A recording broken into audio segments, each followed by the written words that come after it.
Wanita ini terpaksa menjadi TKW demi membantu ekonomi keluarga. Namun setelah tiba di Arab Saudi, wanita ini malah diperlakukan tidak baik oleh anak majikan. Namaku Siti Nurhaliza, aku lahir dan besar di sebuah desa kecil di Jawa Tengah, di mana keluargaku hidup penuh dengan kesederhanaan. Ayahku bekerja sebagai buruh tani, sementara ibuku mencuci pakaian tetangga untuk menambah penghasilan.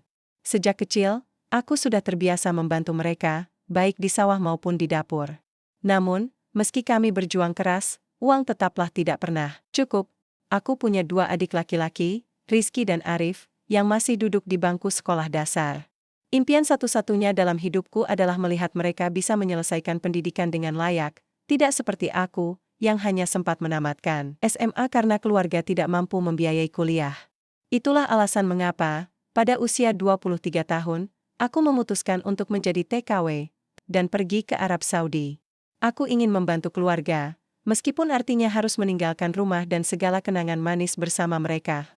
Awalnya, aku gugup saat pertama kali turun dari pesawat di Bandara Internasional King Abdulaziz, Jeddah. Kota ini begitu asing bagiku. Semua orang berbicara dalam bahasa Arab yang cepat dan sulit dipahami. Cuacanya panas menyengat, sangat berbeda dengan iklim desaku yang hangat tapi nyaman.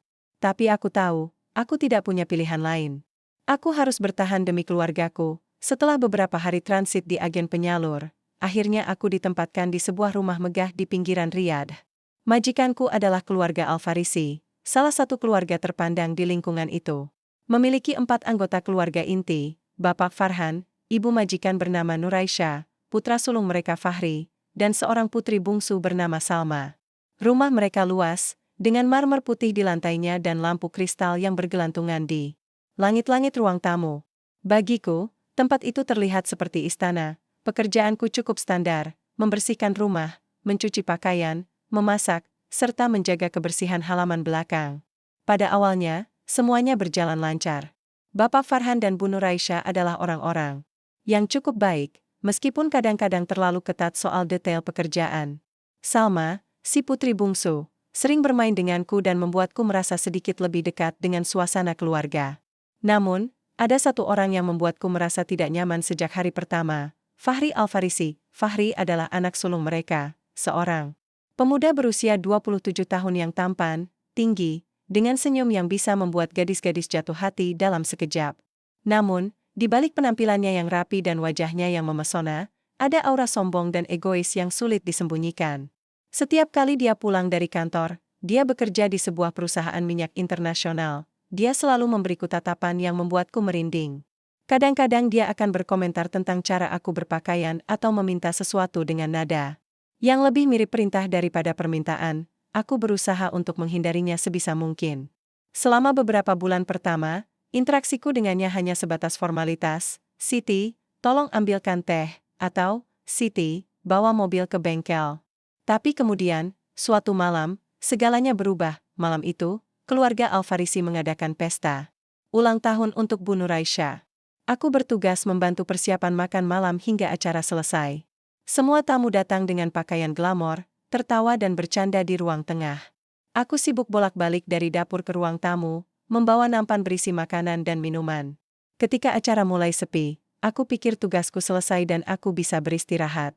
Namun, ketika aku hendak menuju kamarku, Fahri tiba-tiba memanggilku, Siti. Tunggu sebentar, katanya dengan suara rendah tapi tegas. Aku berbalik, hatiku langsung berdebar-debar. Ada sesuatu dalam suaranya yang membuatku waspada. Apa yang bisa saya bantu, Pak Fahri? Tanyaku sopan, meskipun lututku gemetar. Kamu bisa masuk ke ruang kerja ayahku sebentar? Ada dokumen penting yang tertinggal di sana. Aku butuhmu untuk mengambilnya. Aku ragu sejenak. Jam sudah menunjukkan pukul 10 malam, dan semua orang tampaknya sudah lelah setelah seharian merayakan. Tapi aku tidak bisa menolak permintaannya.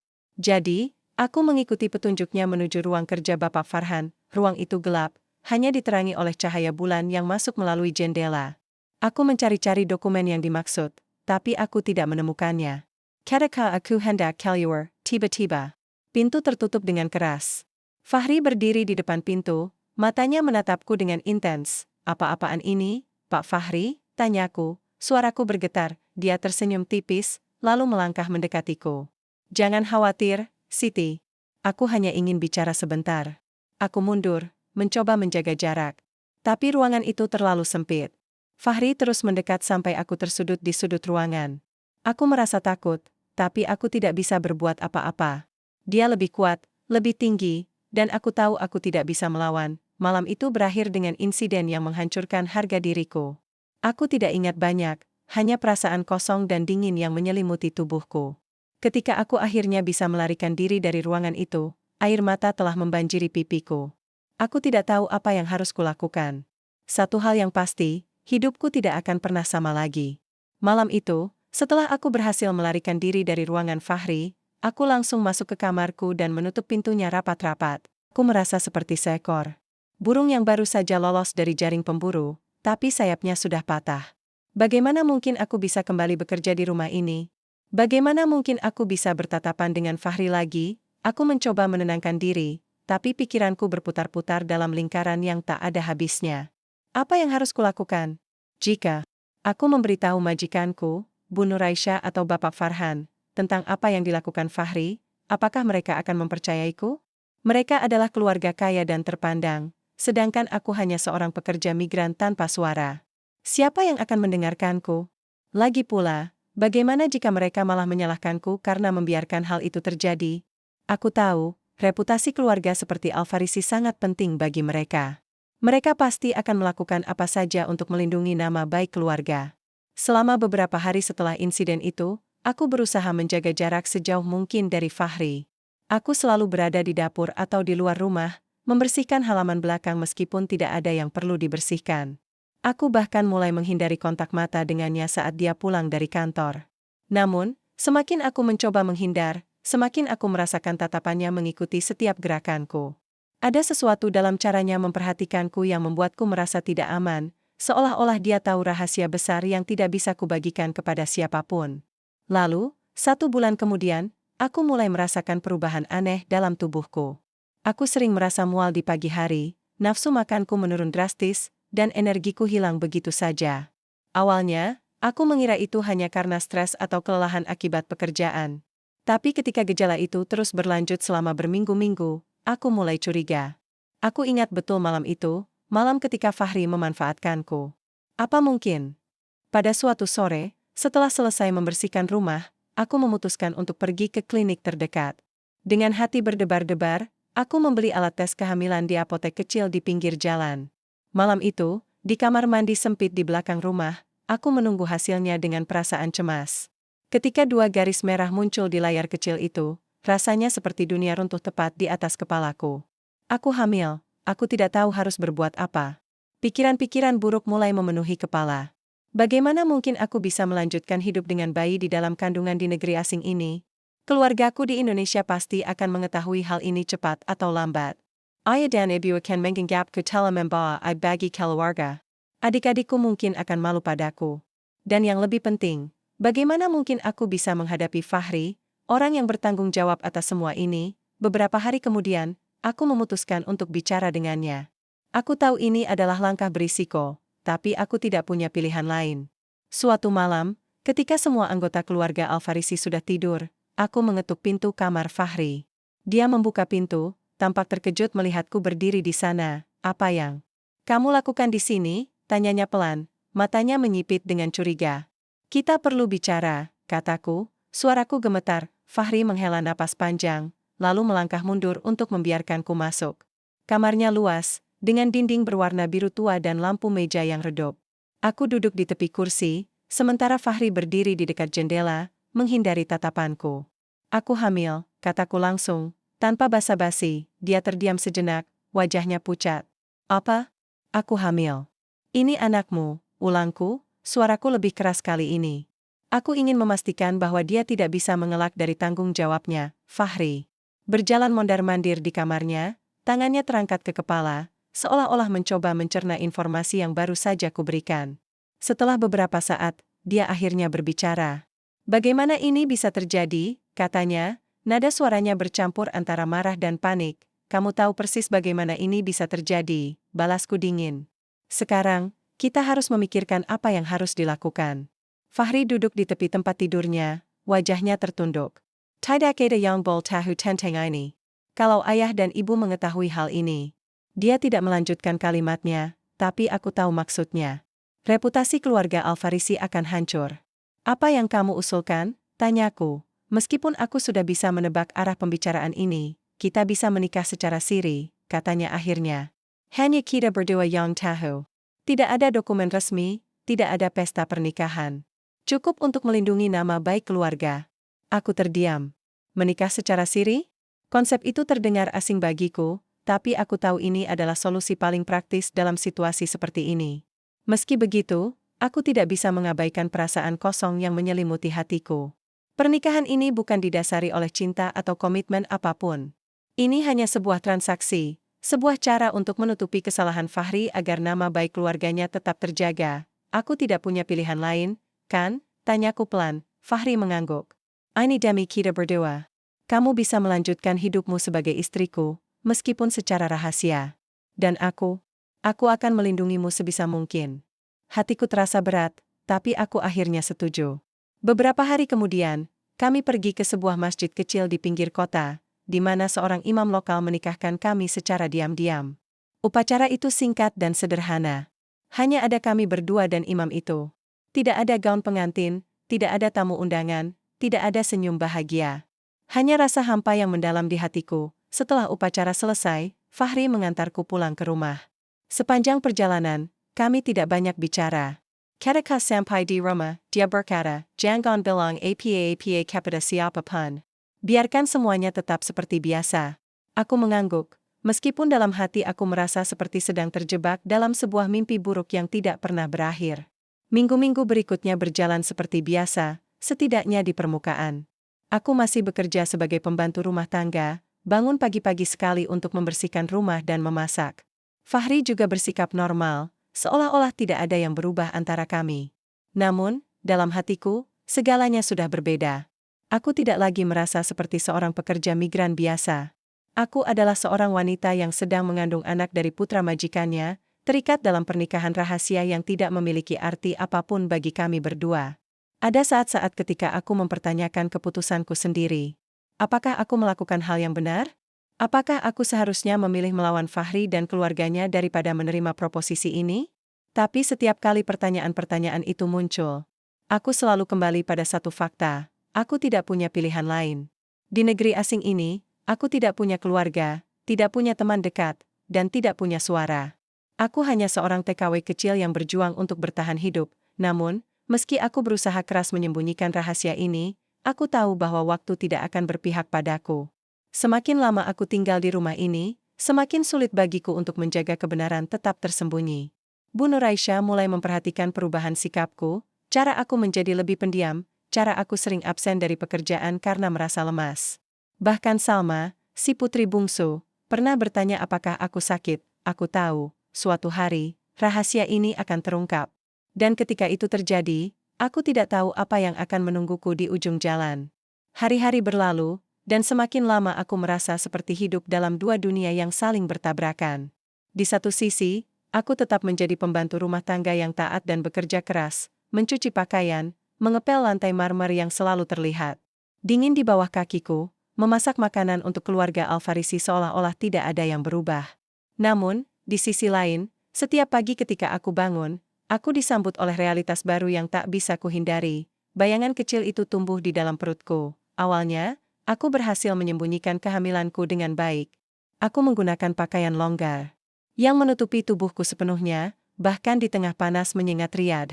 Aku juga berusaha untuk tidak makan terlalu banyak di depan majikanku, meskipun rasa lapar seringkali menggigit perutku di malam hari.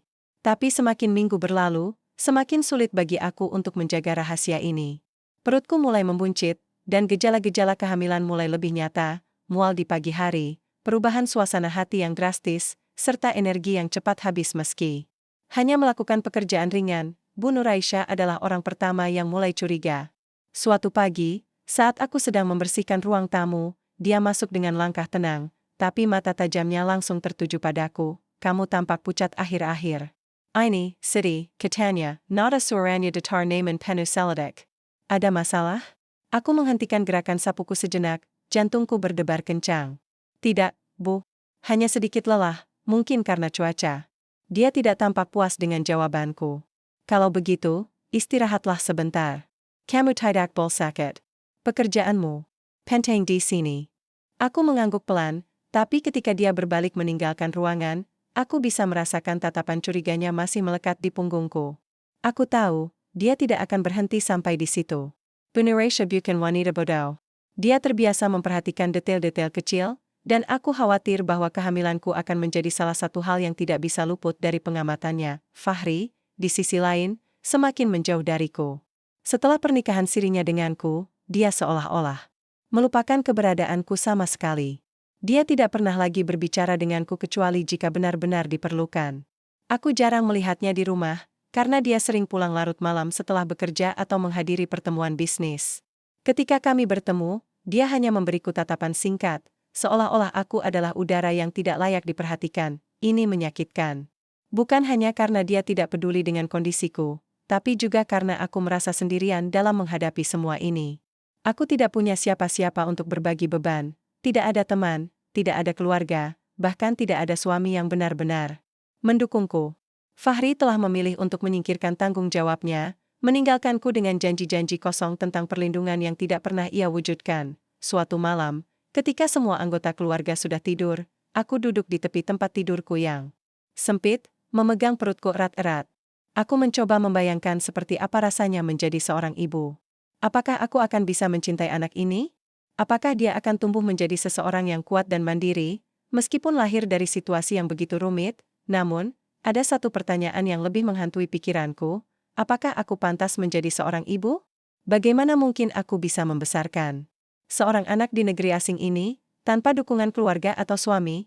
Dan bagaimana aku bisa menjelaskan kepada anak ini tentang ayahnya, seorang pria yang bahkan tidak mau mengakui keberadaannya? Air mata mulai mengalir di pipiku. Aku merasa begitu lelah secara fisik, emosional, dan mental. Kadang-kadang, aku berpikir bahwa mungkin lebih baik jika aku tidak pernah hamil. Mungkin lebih baik jika aku bisa kembali ke kehidupanku yang dulu, ketika aku hanya seorang pekerja migran biasa tanpa beban tambahan seperti ini. Tapi aku tahu, itu hanya ilusi. Realitasku sekarang tidak bisa diubah, dan aku harus menghadapinya sebaik mungkin. Beberapa minggu kemudian, tekanan semakin besar. Bu Nuraisha mulai lebih sering memperhatikan pergerakanku. Suatu hari, saat aku sedang menyiapkan makan siang di dapur, dia masuk dengan langkah mantap. "Siti, kamu tidak terlihat sehat belakangan ini," katanya, matanya menyipit. "Apakah kamu yakin tidak ada masalah?" Aku berusaha tersenyum, meskipun haraku berdegap kencang. "Tidak ada masalah, Bu. Saya hanya butuh istirahat." Dia mengangguk, tapi aku bisa melihat keraguan di wajahnya. Kemudian, dia berkata sesuatu yang membuatku merinding. "Baiklah. Tapi kalau kamu merasa ada sesuatu yang aneh, tolong jangan ragu untuk memberitahuku. Keluarga ini peduli padamu." Aku mengangguk pelan, tapi dalam hatiku, aku tahu bahwa dia tidak benar-benar peduli. Jika dia mengetahui kebenaran tentang kehamilanku, aku yakin dia akan marah besar. Dan aku tidak bisa membayangkan apa yang akan terjadi padaku setelah itu. Salma, putri bungsu keluarga Al-Farisi, juga mulai memperhatikanku. Suatu sore, ketika aku sedang membersihkan halaman belakang, dia mendekatiku dengan senyum cerah. "Siti, kamu kenapa akhir-akhir ini?" tanyanya, matanya polos dan penuh rasa ingin tahu. "Aku baik-baik saja, Non Salma," jawabku cepat, berusaha menyembunyikan keteganganku. "Tapi kamu kelihatan capek banget. Apa kamu sakit?" Aku menggelengkan kepala. "Enggak, aku cuma kurang tidur." Salma tampak tidak yakin, tapi dia tidak mengejar lebih jauh. Dia hanya tersenyum lagi, lalu berlari kembali ke dalam rumah. Meskipun begitu, aku tahu bahwa dia juga mulai merasakan ada sesuatu yang tidak beres. Di sela-sela semua tekanan ini, aku mulai berbicara kepada diriku sendiri, mencoba memberi motivasi agar aku bisa bertahan. Aku mengingatkan diriku bahwa aku melakukannya demi keluargaku di Indonesia. Uang yang aku kirim setiap bulan sangat berarti bagi mereka. Ayah dan ibu bergantung padaku untuk biaya sehari-hari, dan adik-adikku membutuhkan uang untuk sekolah. Aku tidak bisa menyerah begitu saja, namun, di tengah malam-malam sunyi, ketika aku terbangun karena mual atau sulit tidur, aku mulai mempertanyakan segalanya. Kenapa aku harus mengalami semua ini? Kenapa hidupku harus begitu sulit sementara orang-orang lain bisa hidup dengan mudah? Kenapa aku harus dipaksa menikah dengan pria yang tidak mencintaiku, hanya untuk melindungi nama baik keluarganya? Aku tahu, Jawaban atas pertanyaan-pertanyaan itu tidak akan datang dengan mudah. Yang bisa kulakukan hanyalah terus melangkah maju. Meskipun setiap langkah terasa begitu berat, pada akhir bulan ketiga kehamilanku, aku mulai merasa bahwa rahasia ini tidak akan bertahan lama lagi. Tubuhku semakin sulit disembunyikan, dan Bu Nuraisha semakin sering menanyakanku tentang kondisiku. Aku tahu, suatu hari, semua ini akan terungkap.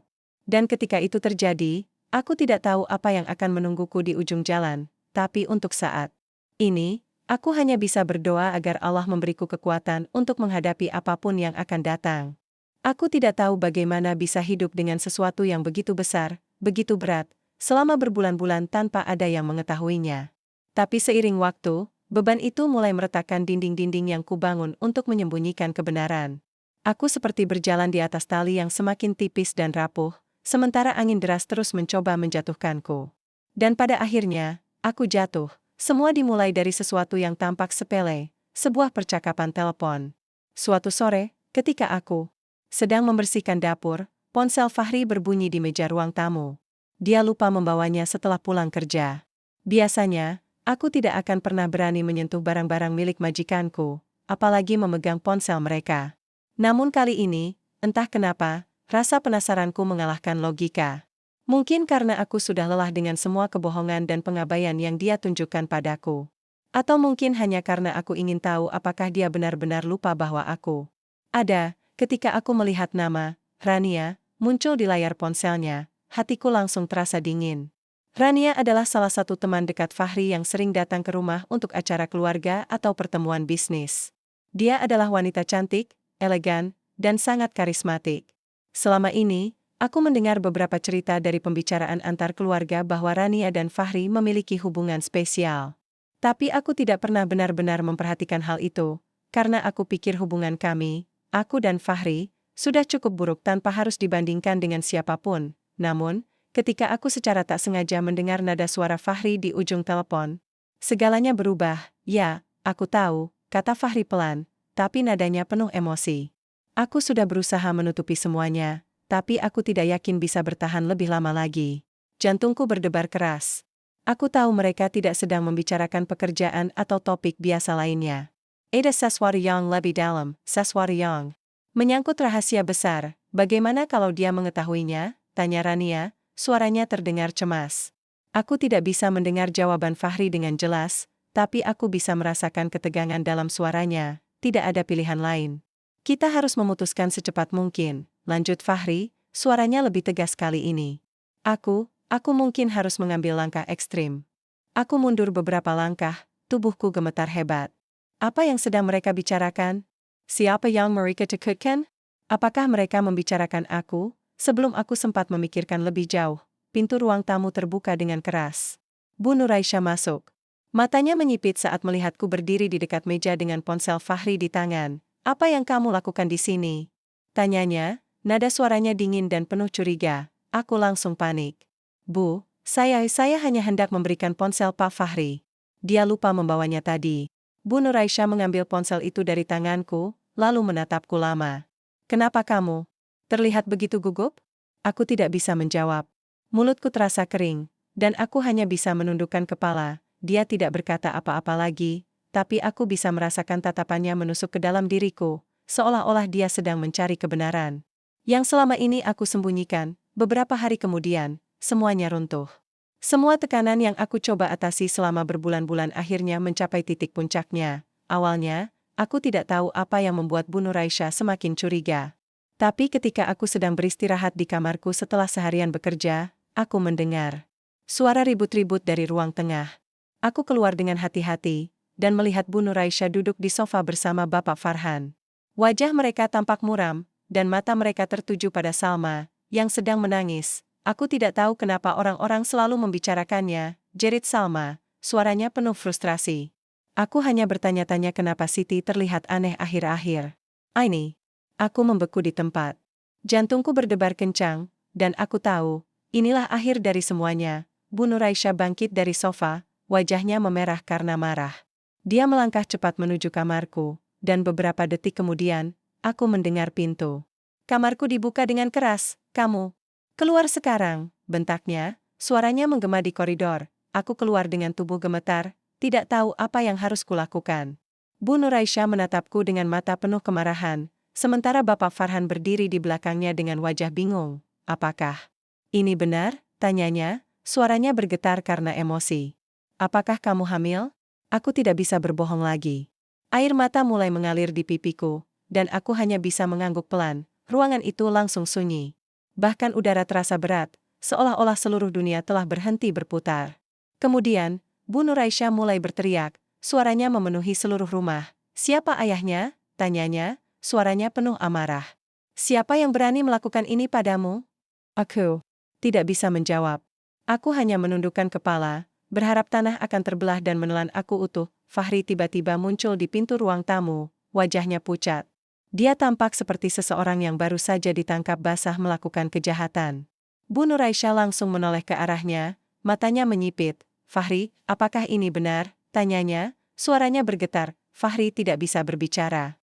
Dia hanya mengangguk pelan, wajahnya penuh rasa bersalah. Bu Nuraisyah langsung meledak. Dia mulai menangis dan berteriak, memarahi Fahri tanpa henti.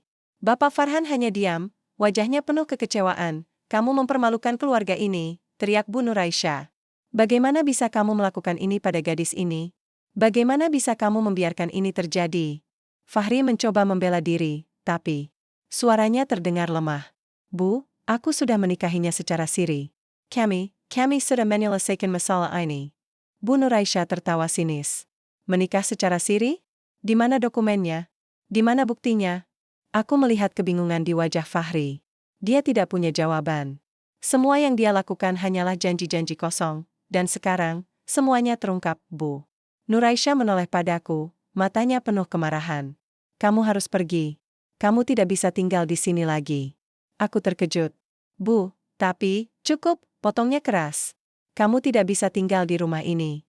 Pergi sekarang juga. Aku tidak tahu harus berbuat apa. Tubuhku gemetar hebat, dan aku hanya bisa menundukkan kepala. Fahri mencoba membela aku, tapi Bu Nuraisyah tidak mendengarkannya. Malam itu, aku dikunci di kamarku.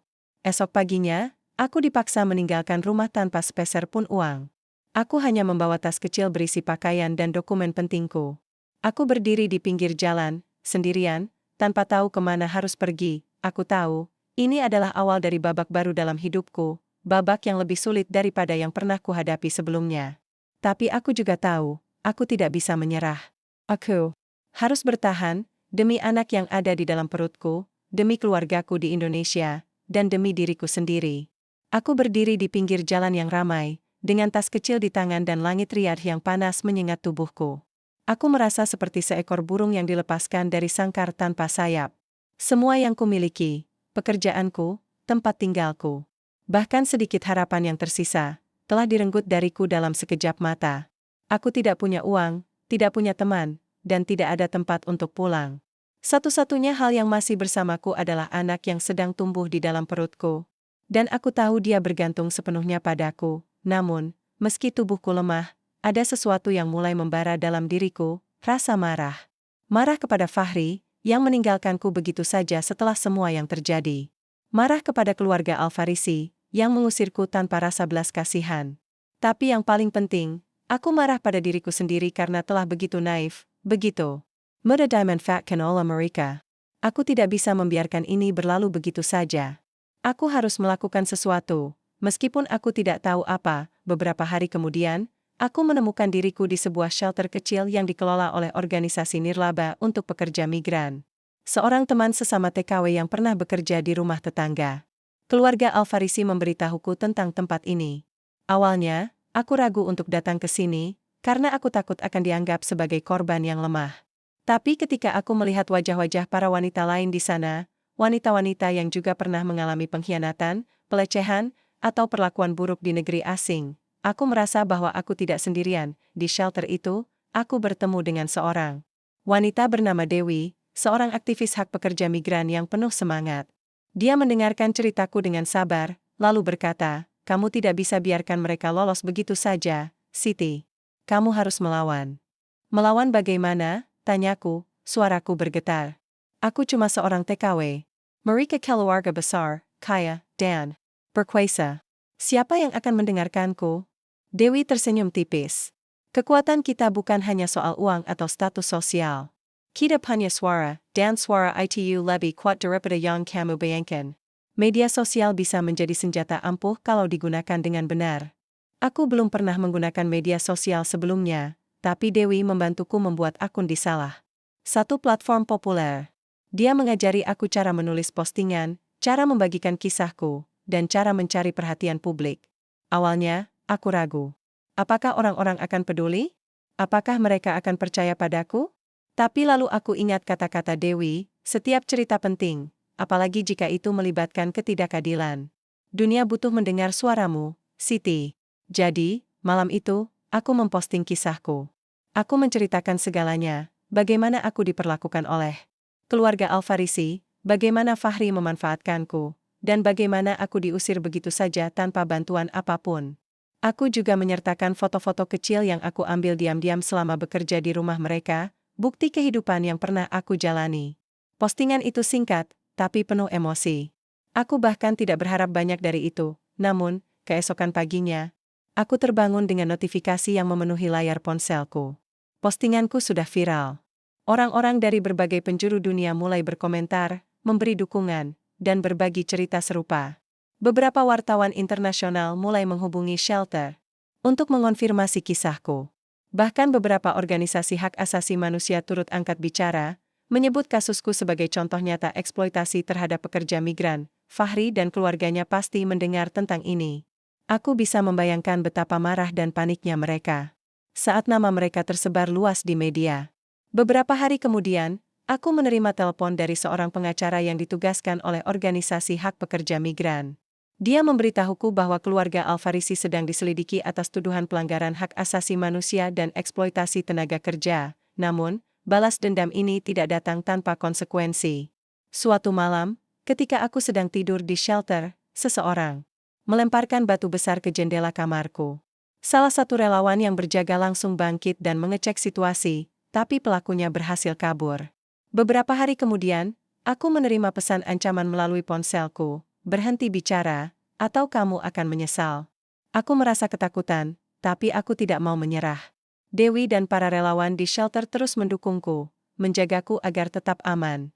Mereka mengajari aku bagaimana melindungi diri, bagaimana memastikan bahwa aku tidak mudah ditemukan oleh orang-orang yang ingin membungkamku. Lalu, 1 minggu kemudian, sesuatu yang luar biasa terjadi. Sebuah artikel besar-besaran tentang kasusku muncul di salah satu surat kabar internasional ternama. Artikel itu menyoroti bagaimana keluarga Al-Farisi menggunakan kekuasaan mereka untuk menutupi kejahatan mereka, bagaimana mereka memperlakukan pekerja migran seperti barang sekali pakai, dan bagaimana sistem hukum di Arab Saudi seringkali gagal melindungi hak-hak kaum minoritas. Artikel itu menjadi sorotan utama di seluruh dunia. Banyak orang mulai menuntut keadilan untukku. Pemerintah Indonesia ikut campur, menekan pemerintah Arab Saudi untuk mengambil tindakan. Organisasi internasional mulai meminta agar keluarga Al-Farisi diinvestigasi secara menyeluruh. Fahri dan keluarganya mulai runtuh di bawah tekanan. Nama baik mereka hancur. Fahri dipaksa mundur dari posisinya di perusahaan minyak karena skandal tersebut. Bu Nuraisyah dan Bapak Farhan mulai jarang terlihat di acara-acara sosial.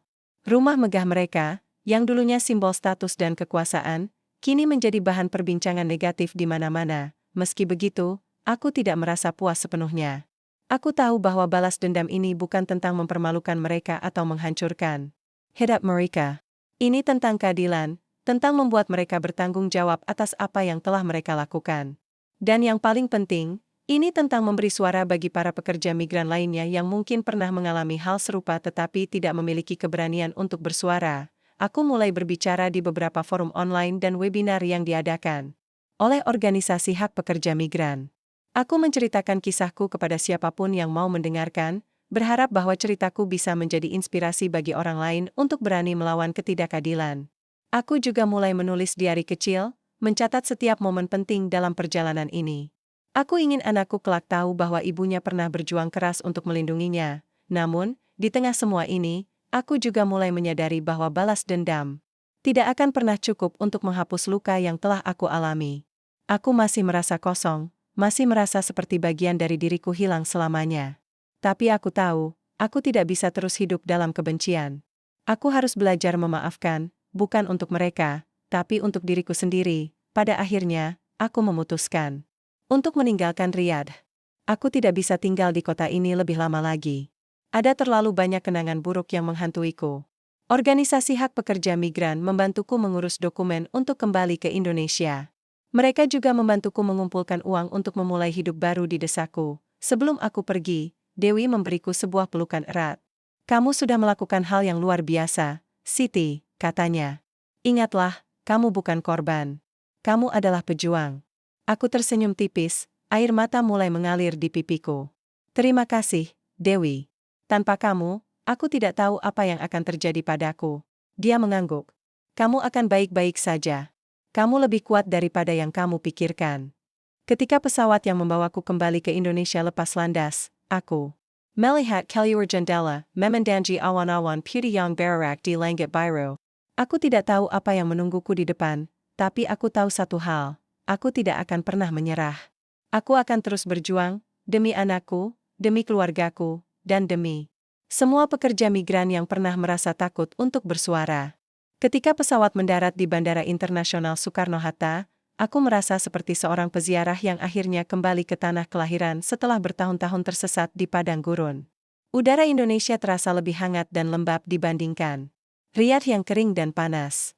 Namun, yang paling penting adalah perasaan lega yang menyelimuti hatiku. Aku pulang ke rumah, meskipun dengan luka-luka yang masih belum sembuh sepenuhnya. Aku tiba di desaku pada senja hari.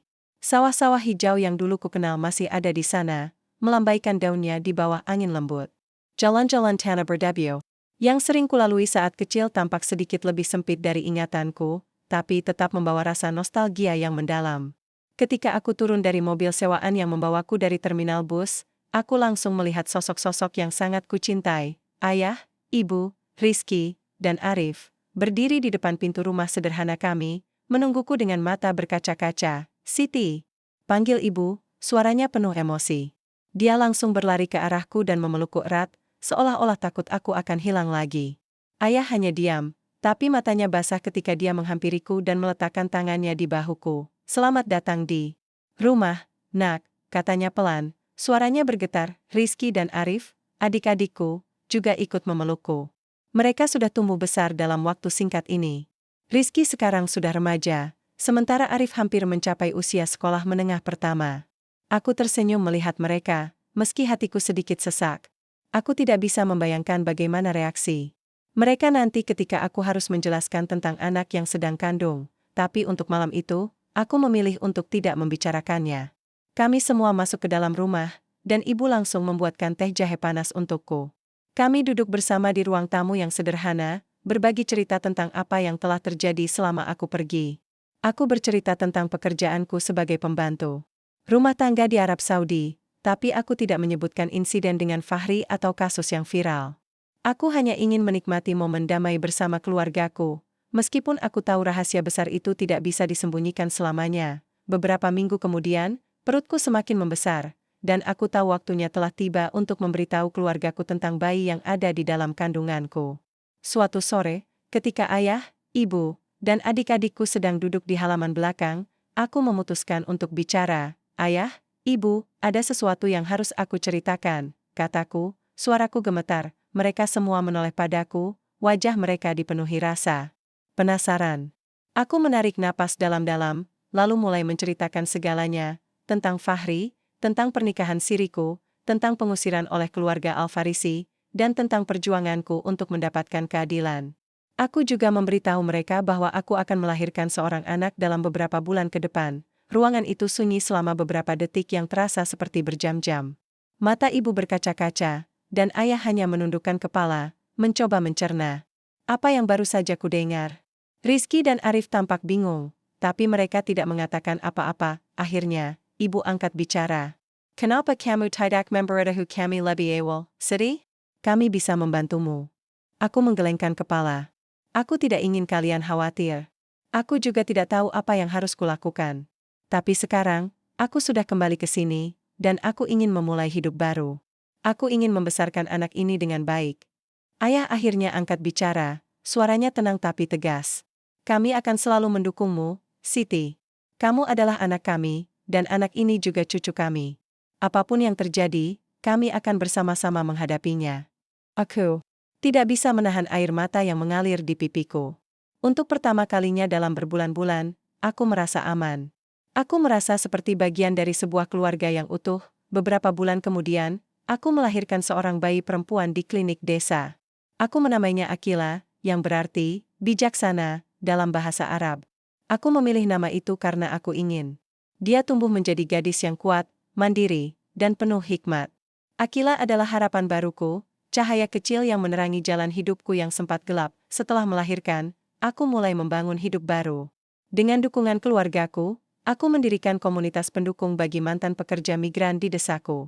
Banyak wanita yang pernah bekerja di luar negeri, baik sebagai TKW maupun TKI, kembali ke desa dengan trauma dan luka yang sulit disembuhkan.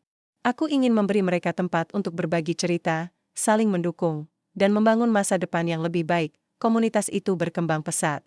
Kami mengadakan pertemuan rutin, memberikan pelatihan keterampilan seperti menjahit dan memasak, serta membantu para mantan pekerja migran mendapatkan pekerjaan lokal. Aku juga mulai menulis buku tentang pengalamanku, menceritakan perjalanan hidupku dari seorang TKW yang tertindas hingga menjadi agen perubahan. Buku itu akhirnya diterbitkan secara indie dan menjadi bestseller di kalangan masyarakat lokal. Namun, yang paling membanggakan adalah ketika aku diundang untuk berbicara di seminar internasional tentang hak-hak pekerja migran. Aku berdiri di podium, memegang mikrofon, dan berbicara di depan ratusan orang dari berbagai negara. Aku menceritakan tentang penderitaan yang dialami banyak pekerja migran, tentang ketidakadilan yang seringkali luput dari perhatian dunia, dan tentang pentingnya solidaritas kolektif untuk mengubah sistem yang ada. Di akhir pidatoku, aku berkata, kita mungkin pernah menjadi korban, tapi kita tidak boleh membiarkan diri kita terjebak dalam identitas itu. Kita harus bangkit, bersatu, dan melawan ketidakadilan. Karena hanya dengan cara itulah kita bisa menciptakan dunia yang lebih baik, untuk kita, untuk anak-anak kita, dan untuk generasi mendatang. Aku melihat sorotan mata penuh harapan dari para hadirin. Beberapa di antaranya bahkan meneteskan air mata. Aku tahu, aku bukan satu-satunya yang pernah merasakan penderitaan ini. Dan aku juga tahu, aku bukan satu-satunya yang ingin melihat perubahan. Fahri dan keluarga Al-Farisi, di sisi lain, tidak pernah pulih dari skandal yang mereka alami. Nama baik mereka hancur total, dan Fahri dipaksa meninggalkan karir politiknya karena tekanan publik. Kabar terakhir yang kudengar, dia sedang menjalani rehabilitasi moral, mencoba memperbaiki kesalahannya. Tapi aku tidak peduli lagi tentang mereka. Mereka adalah bagian dari masa laluku, dan aku telah memutuskan untuk tidak membiarkan mereka menguasai hidupku lagi. Hidupku sekarang penuh dengan harapan baru. Setiap pagi, aku bangun dengan senyum di wajahku, melihat Akila yang tidur nyenyak di sampingku.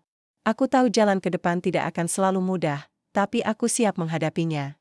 Aku telah belajar bahwa kekuatan sejati tidak datang dari balas dendam atau kemarahan, tapi dari kemampuan untuk bangkit meskipun dalam situasi paling sulit. Dan di tengah semua ini, aku tahu satu hal pasti, aku bukan korban. Aku adalah pejuang.